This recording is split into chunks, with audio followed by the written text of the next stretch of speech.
محکمہ پرائمری اور secondary health کی جانب سے شہر کے مقامی ہوٹل میں MS کانفرنس کا انعقاد کیا گیا۔ کانفرنس میں صوبائی وزیر خواجہ عمران نذیر، سیکریٹری ہیلتھ علی جان خان سمیت 36 اضلاع کے میڈیکل سپرنٹینڈنٹس نے شرکت کی۔ صوبے کے تمام ڈسٹرکٹ و تحصیل ہیڈ کوارٹرز اسپتالوں کے میڈیکل سپرنٹینڈنٹس کے ماہانہ اجلاس سے خطاب کرتے ہوئے صوبائی وزیر برائے پرائمری اینڈ سیکنڈری ہیلتھ خواجہ عمران نذیر نے کہا کہ حکومتی اقدامات سے سرکاری اسپتالوں اور ہیلتھ سیکٹر کے دیگر شعبوں کی کارکردگی میں نمایاں اضافہ ہوا ہے۔ پنجاب جیسے بہترین اسپتال دیگر صوبوں میں نہیں ہیں، جبکہ پنجاب کے ہیلتھ سسٹم پر انگلیاں اٹھانے والے دیگر صوبوں کے اسپتالوں کا وزٹ کریں۔ خواجہ عمران نذیر نے مزید کہا کہ ہر MS پر یہ لازم ہے کہ وہ اپنے متعلقہ اسپتال میں نظم و ضبط کو یقینی بنائے۔ محکمہ صحت میں پہلے کی نسبت بہت بہتری آئی ہے، جبکہ ادویات کا معیار پہلے سے بہتر ہوا ہے۔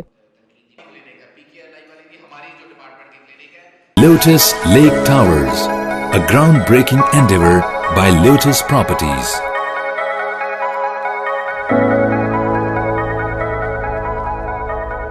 پاکستان بھر میں نمائندگان کا وسیع نیٹ ورک، ہر خبر جاننے کے لیے دیکھتے رہیے TNN TV۔